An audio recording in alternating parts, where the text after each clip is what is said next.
90e anniversaire ya église kimbanguiste Lingala Facile ezalaki présent à travers Gypsy Kaembe Bolanda restitution oyo.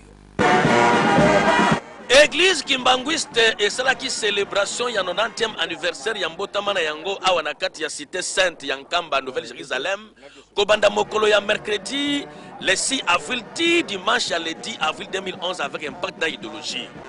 Boyebake papa prophète Simon Kimbangu fondateur ya église kimbanguiste abanda ministère na ye le 6 avril 1921 awa na Nkamba.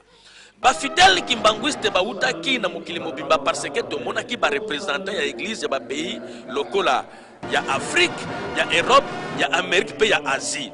Au total plus de 7000 fidèles kimbanguiste bazalaki awa avec un parti pays idéologie.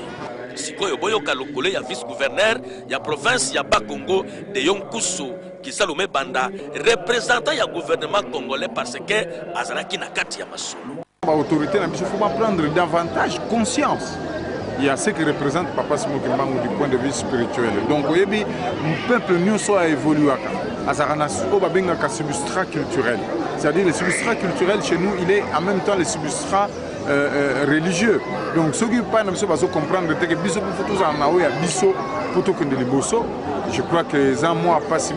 Département il y a évangélisation et c'est là qui cérémonie il y a baptême il y a Sainte Seine du 7 au 8 avril 2011.